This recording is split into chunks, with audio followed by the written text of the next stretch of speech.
Welcome to Betrayal Trauma Recovery. I'm Anne. It's summer, and I remember being so excited, thinking my marriage would improve as we spent quality time together on that road trip, our family reunion. If you end up having the same experience I did, where vacations left me feeling more hopeless and scared, because I found out on one of those trips that my husband was using explicit material and lying to me about it. We're here for you every day, all summer long. You don't have to schedule an appointment or wait. You can hop on one of our daily group sessions from anywhere. We're an empathetic team of betrayal trauma professionals, and we can help you right away. Our daily group session support is the safest space for women to focus on their healing without fear of being traumatized by a therapist or clergy who might seem to think that you're part of the problem. You're not, and you're not alone. If you're ready to join a community of women who truly understand, check out our group session schedule at btr.org/group. We'd love to see you today. And if this podcast has been helpful to you, subscribing and leaving a 5-star review is the best way to help other women find it. Follow on Apple Podcasts or Spotify. Together we can reach every woman who needs to hear this. We have a member of our community on today's episode. We're going to call her Kat. Before Kat shares her story, here are 7 key questions to ask yourself to determine if his yelling is indicating something deeper. And you'll hear these themes throughout Kat's story. So number 1, maybe he's angry because he has a secret. If your husband has something he wants to do that he doesn't want you to know about, he's going to be very irritated when you ask normal everyday questions. If he's on his way to do that secret thing and you stop him, of course he can't tell you the truth. So he'll use anger to create sort of like a diversion and an excuse to go do that secret thing he had planned, even before he was quote unquote angry. Number 2 is his yelling about overpowering you. Almost 100% of the time, the purpose of yelling in the context of marriage is to overpower the other person. So if he's yelling at you, unfortunately for you, it's not about solving problems. It's only about keeping his secrets and being able to exploit you. Number 3, does his yelling solve problems? Has yelling ever solved problems? Number 4, when he yells at you, does it hurt? And that's an indication to you that it may be emotional and psychological abuse. Number 5, is he yelling at you in front of the children? If so, that's emotional abuse to the kids, even if they're not a direct target. And you'll hear about how Kat's husband's anger affected her kids when she shares her story. Number 6, does he say his yelling is your fault? And number 7, does he sound like he cares, but really it's a threat? If your husband yells at you and then he's like stomping out of the house, claiming that he doesn't want to do something he's going to regret, that's actually a threat. Also, his stomping off and stonewalling you so you can't communicate is a threat to you too. And although we can't stop our husband from yelling at us, we can learn safety strategies, which is why I developed the Living Free workshop. You can get more information about that at btr.org/livingfree. See if you can pick out any one of those 7 themes while Kat shares her story. Welcome, Kat. Thanks, Anne. I'm happy to be here. I'm honored that you volunteered to share your story today, and I'm so sorry about what you've been through. Thank you. Let's start at the beginning. Beginning is way back in the 90s. My ex-husband and I met in college and started dating. And we were married for about 25 years. We were together for like 28. Looking back, there were a ton of red flags, but I just had no concept of those particular types of red flags. One of the best things that the BTR community and the coaches had me do was write out a timeline of our entire relationship. And throughout the process of separation, divorce, and healing, whenever I would feel wobbly, I would just go back and look at that timeline, and it immediately grounded me. So I still look at it from time to time just to remember it was always there. It wasn't me. The signs were always there. It took me that long to claw my way out. I think that's probably the best thing any woman who finds herself in this situation can do. So many women are very aware of the more overt and socially recognized forms of abuse. That's what we're on the lookout for. I know I very much was. I was raised in the South. I was very aware, staying away from the quote unquote like bad guys, the guys who were more maybe aggressive alpha males, who were more overt in their expressions of aggression. Oh, I would never end up in a relationship with someone like that. And I think a majority of women have a very hard time recognizing that highly intelligent, manipulative, covert, narcissistic type of abuse that is consistently playing the long game. My ex-husband would be considered a good guy. He is very performative in his social kind of markers, very progressive, very liberal, would seem to be very pro women, sensitive, all of those things. But behind closed doors or with what probably feels like enabling company to him, there are a lot of behaviors that I now recognize as problematic.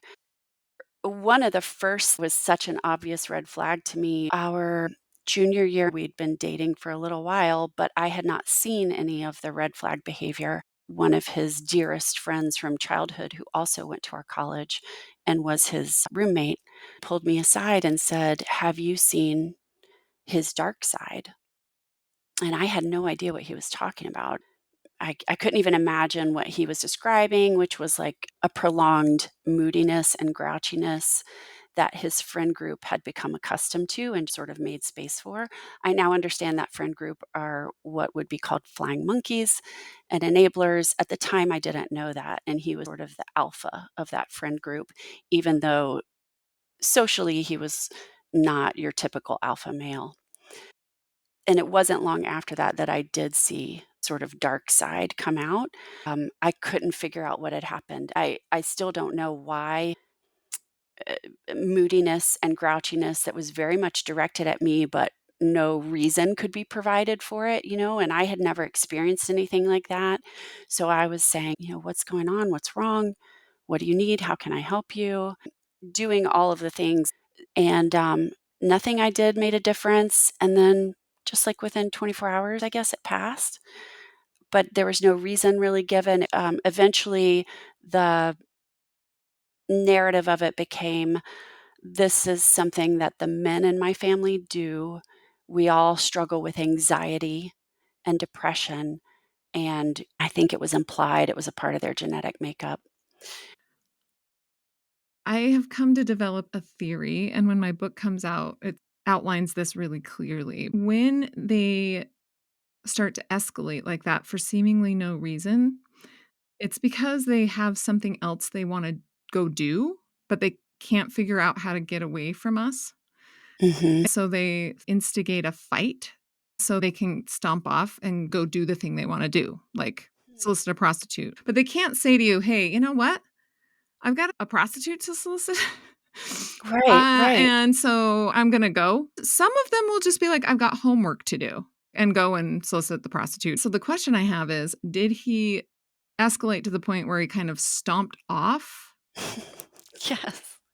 That was always what would happen. He even told me that was how he managed outbursts like that. Was stomping off? Yeah, stomping off, going on a walk, going out, Yeah. and that became the protocol, his way of dealing with this over the decades. I can't even believe it, Anne, but now that you're saying it that way, This is all theoretical. yeah, He admitted to you, this is what my family does, but he didn't say, we know how to leave the house and make it your fault so we can go solicit a prostitute. yeah. I've interviewed over 300 betrayal trauma victims in long form interviews like this one. And in the 70s, the 1970s, in the 1900s, maybe they went to like the corner pornography store. Yeah, But I've seen it as a pattern. And until you put the pieces together, it's hard to know because they would never, ever admit that.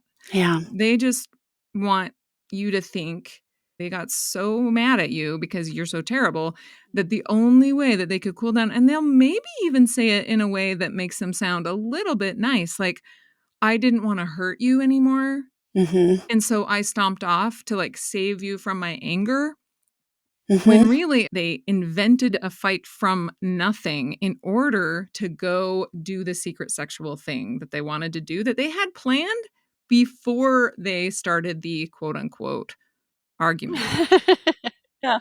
Yes. Women who find themselves in this situation, the fact that we have a conscience makes it so easy to dupe us by people who don't have a conscience because we just assume, of course, the person we're with also has a conscience. So it makes it very hard to conceive the depth of manipulation and malignancy. And really, up until D Day, I could not have conceived this was what was happening.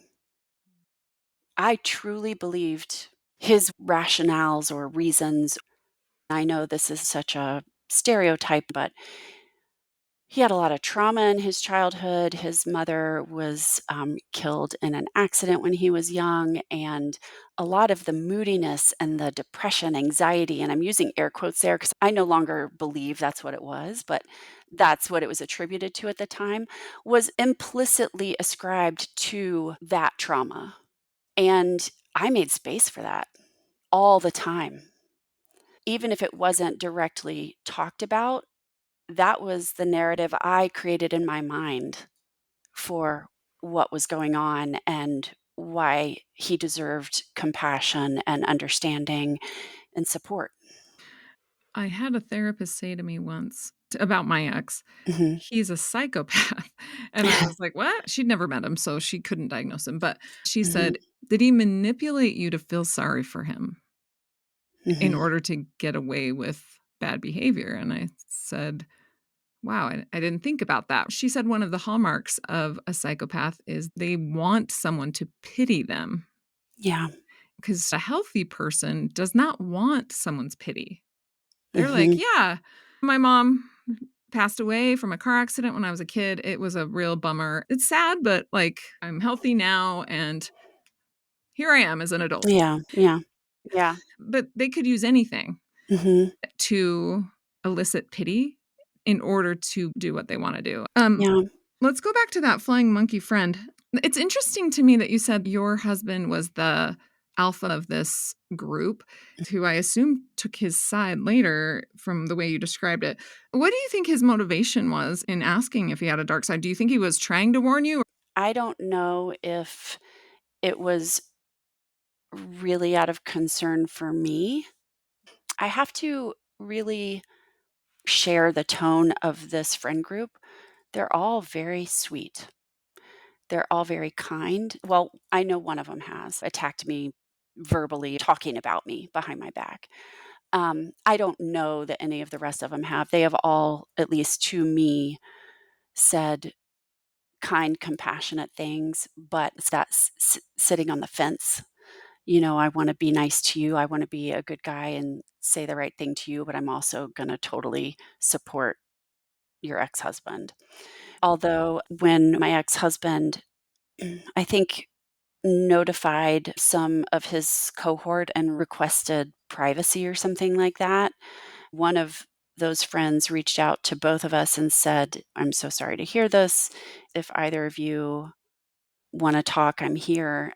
And I did reach out to him and I told him everything that had been going on.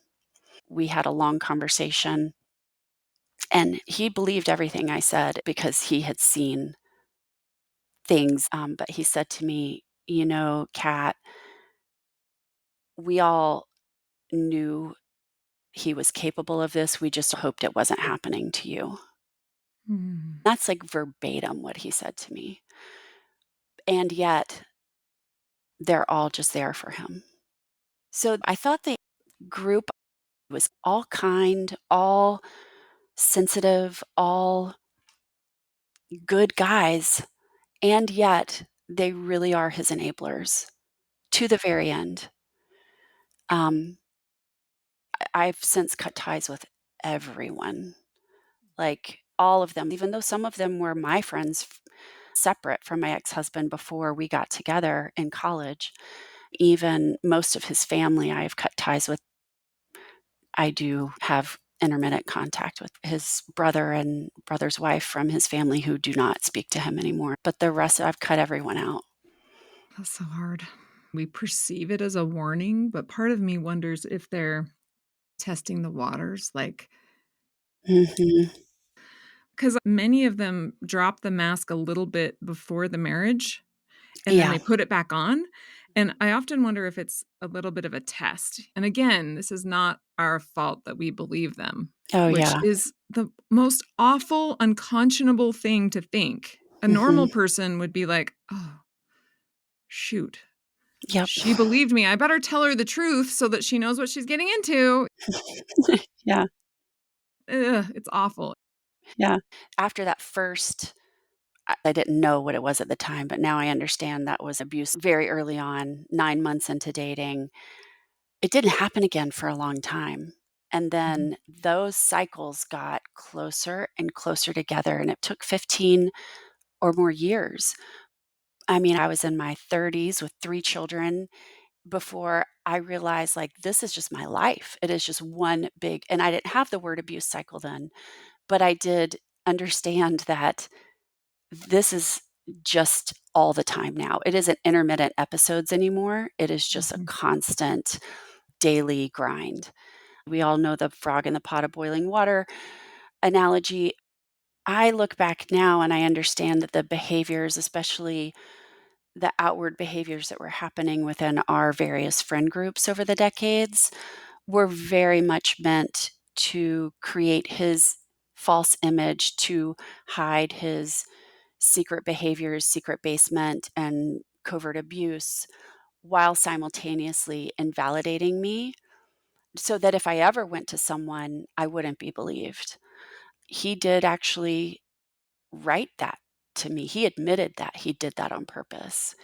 So I know that the gaslighting, which was happening outwardly with our friends, him putting on the mask of a good guy, all the way to him encouraging me to go to the Women's March in DC, like almost to the point of like, if I didn't go, it was going to be disappointing him because that's a part of his mask. The fact that he would be married to a feminist means there's no way he could be doing what he's doing.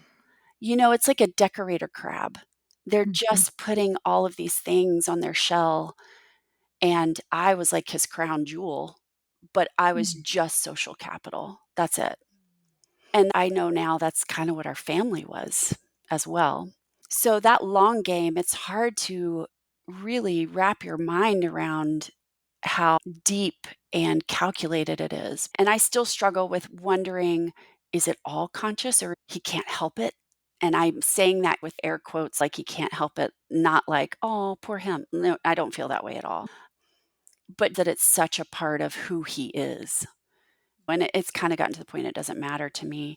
I just know that I want that level of manipulation nowhere around me. And I know it works on a lot of people, and I just can't worry about that. And the answer might be because it works. Yeah. It allows them to exploit people. It allows them to work the least amount Yep. in terms of emotional work, psychological work, and even physical labor. It allows them to have all the privileges of a family without having the responsibilities. Yeah. There was a survey done in a prison. A counselor asked the abusers in the prison, why would you abuse? And they just had lists and lists of reasons, all of the entitlements they get. And then he said, why wouldn't you? And they Mm. said things like, because I might get thrown in jail, Yeah. because people might not like me. And guess what wasn't on their list? Because I care about her. Yeah. That was not on the list. So anytime someone lacks that basic human care for their own partner and everyone is just fodder for exploitation, they're just going to do what works. They're very practical, not to their credit, but their values and moral system is only based on what works to get them what they want, not what is the right thing to do. Yeah, and I think that goes along with what I was talking about. People with a conscience have a hard time comprehending the behaviors of people without a conscience. Mhm. But causes us to give them the benefit of the doubt all the time. And then the people without a conscience use that against us or use that for their own betterment. To your point about the therapist saying your ex-husband was a psychopath, we did couples therapy for probably 8 years, almost weekly, because of a fake disclosure that happened. He lied about something he did? I know, crazy, right? But He lied about something wha he did. Yeah, so this is, it's almost, like, hard to believe I didn't see it. So we had many, many years of abuse cycles increasing in regularity. I had begged him to go to therapy for a very long time. He wouldn't do it. He also had pretty regular impotence, which I had personally seen professionals about because I didn't want to have a sexless marriage. And I eventually encouraged him to go seek help about it. I remember even asking him if he was attracted to men. I didn't know about porn use at that time. I had no concept of porn-induced impotency, and no professional I went to, doctors, therapists, acupuncture, whatever, no one said, "Could it be porn?" Nobody said that to me.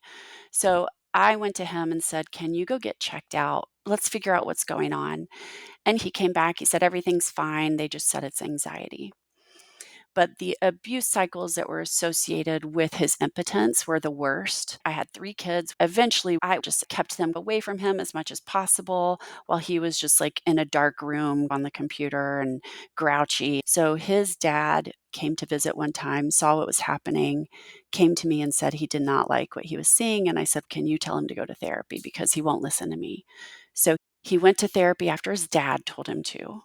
He got on some anti-anxiety medication and things nominally improved. The cycles were still there, but they were not as extreme. And then he came to me and said, "I've been talking to my therapist and I need to confess something to you because I'm worried about how I might act on this impulse I'm having."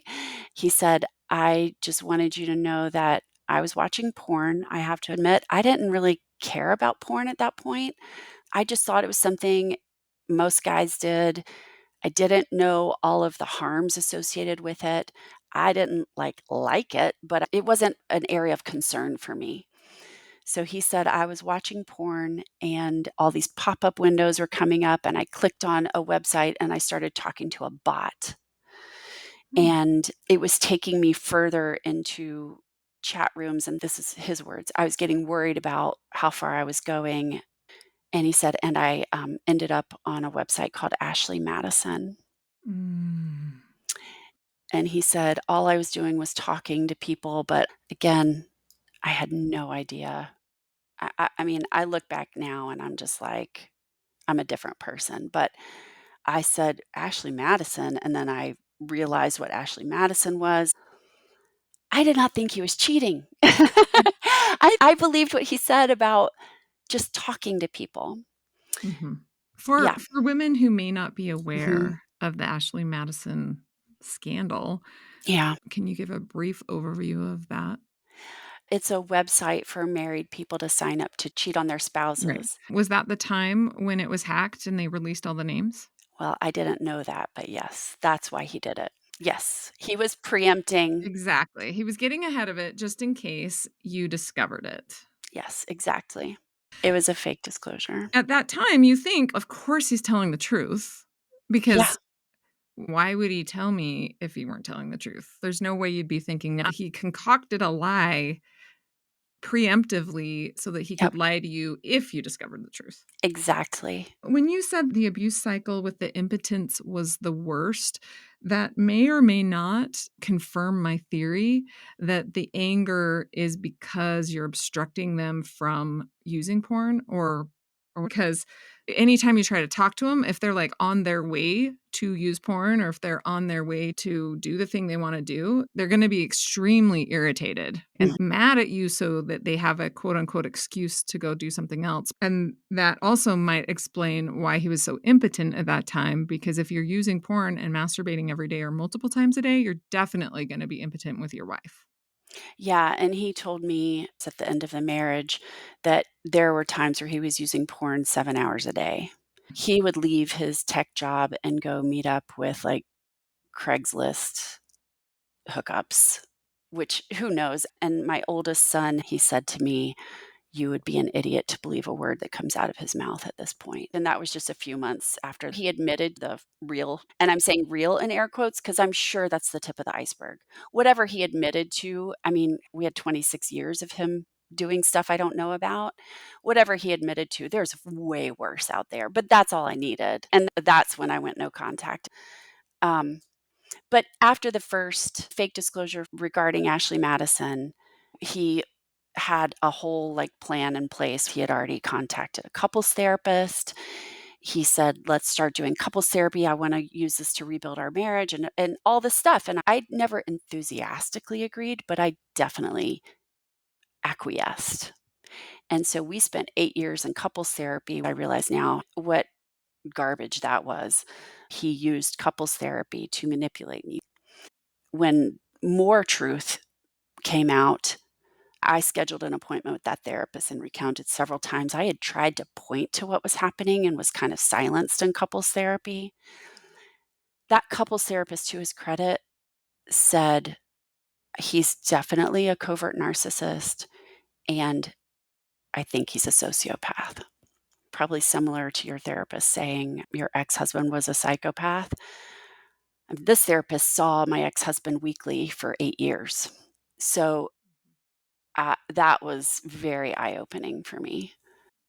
That's the first time the therapist recognized he had been lied to for 8 years. Yeah. The fact that someone can go to therapy every week for 8 years and lie the entire time. My ex did it through pornography addiction recovery Mhm. therapy.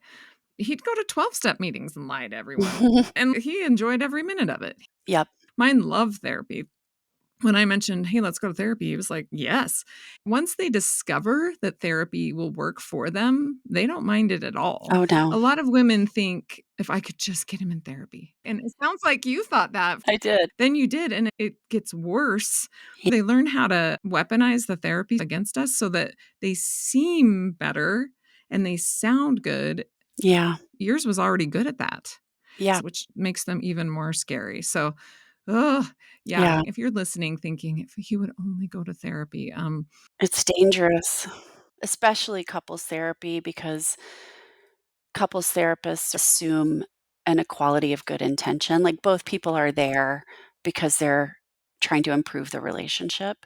That's part of how therapists are trained. But in reality, with emotional abuse, where it's hidden even from the victim, it's really dangerous. And therapy becomes a tool for further manipulation and control. And that's definitely what happened.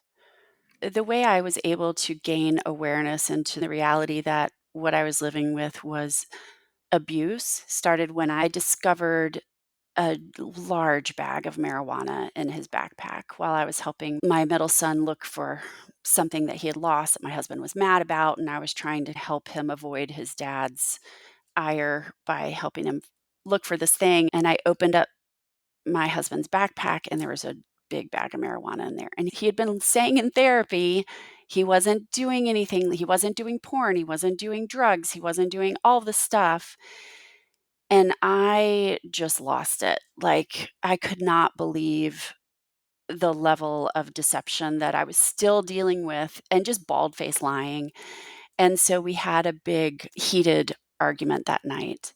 He'd obviously been thinking about it, if he got caught, what he would do, and he immediately redirected the conversation to the fact that he has an addiction problem with drugs and alcohol.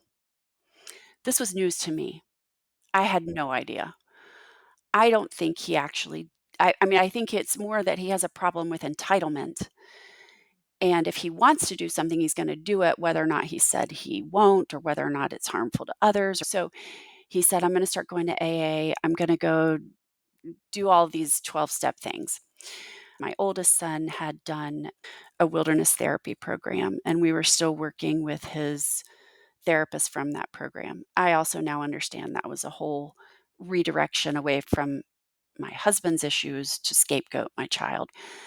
Anyway, I called that therapist to tell him what was going on. And he said to me, Kat, I think I've seen signs in you of PTSD in our family sessions. And I think something's going on.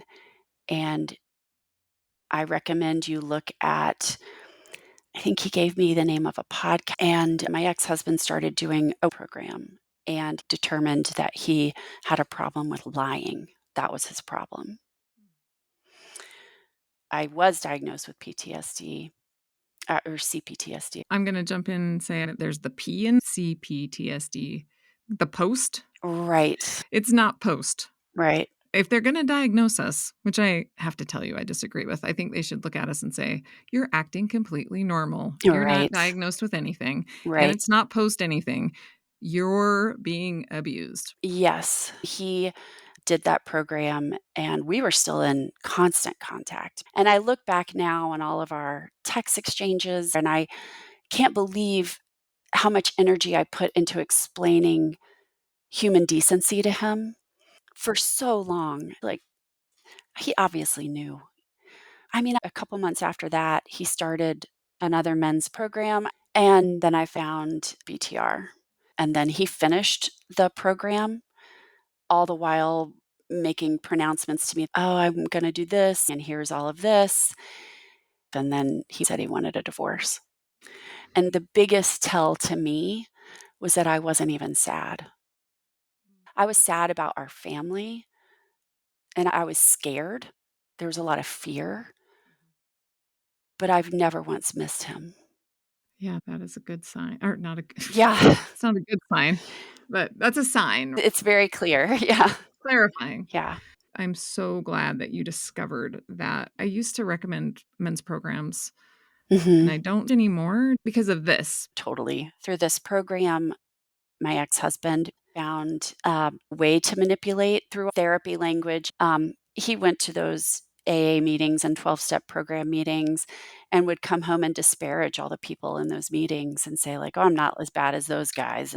Comparing himself to how much better he was than all these other people at these AA meetings, but yet he would still use them to build up his ego and stuff. This is why it does not help them. No, I don't think anything would. I mean, even now he's donning a new costume of healed or healing, woke, good dad. I know he dog whistles to all of his enablers that this is my fault. Because his needs weren't being met, he had to do what he did. And I even heard him say this through a year through the divorce mediation and family court mediation. And I know he even told the assigned family mediator, he did what he did so he didn't hurt me. And she ate it up. And she's a highly trained therapist. And she repeated his words to me. The institutions around therapy and the way therapists are trained from family court to the criminal court system to our social systems in general are all designed to support the main characters, which are these privileged men. Yeah, then they've learned the right things to say, and as Yeah. long as they play the game right, they maintain their privilege and their power. Yeah, that's right. It's extremely discouraging. It is. It is. I've just immersed myself in learning so much about all of it. I've been really interested in Dr. Peter Salerno and his books lately that say we have to stop trying to help these men. Yeah, this is exactly why I don't recommend men's programs anymore, due to hearing this story over and over and over from women over the years, and my own struggle to be free from this type of manipulation. That's why I discovered and created the strategies in the Living Free Workshop. The Living Free Workshop, 100% of the focus is on helping you. Does that mean I think he can't change? I don't really think that's my call to make. The only person I'm concerned about is you. The only help you really need is being able to see his true character. You can observe from a safe distance to see Is he going to continue to lie and exploit, or is he going to make different choices? The strategies give you enough space to see who he really is and what he's really going to do, because like a therapy program or a men's program or a couples program, you just don't get the space that you need to see him for who he really is. It just becomes an extension of his manipulation of you.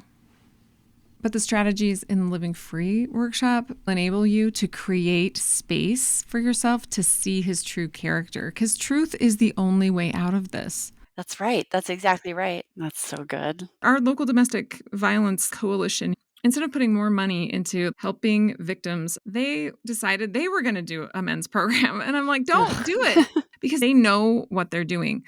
I don't know if you're a fan of the Barbie movie. Yeah, I loved it. Ryan Gosling goes into that office building Mm-hmm. and he's in the lobby. Yeah. I'm going to do this scene for everyone. Ken says, I'll take a high-level, high-paying job with influence, please. And the corporate man says, okay, then you'll need at least an MBA, and a lot of our people have PhDs. Ken says, isn't being a man enough? And the corporate man says, actually, right now, it's kind of the opposite. Ken says, you guys are clearly not doing patriarchy very well. And here's the kicker. The corporate man says, no, no, we're doing it well. Yeah, we just hide it better now. And that's what you're talking about. They're hiding it in feminist language, but they're not actually feminist. They don't actually see women as equals. They want to hold on to their exploitative privilege. The part I loved about that movie is they know that. They do.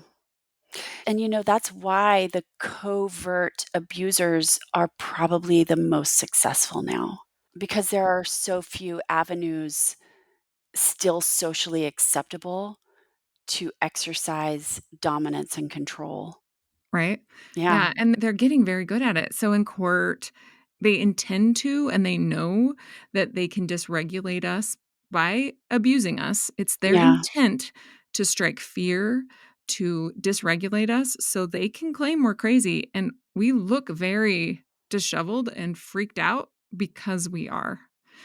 Yeah, I was even very put together and very calm and poised in all of our family court meetings with the judge. And I was told point blank, we don't talk about anything that's come before in here.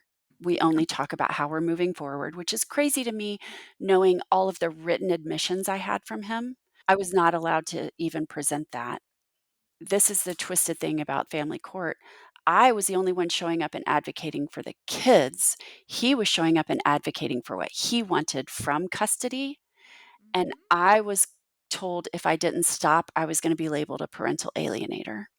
So I just said, okay, we're just 50-50. We're not 50-50. I still have more custody, but yeah, it's broken. The whole thing is broken. I just want to say how grateful I am to BTR for really accelerating my healing and giving me compassionate but radical acceptance so that I could start to get myself to safety and my kids to safety.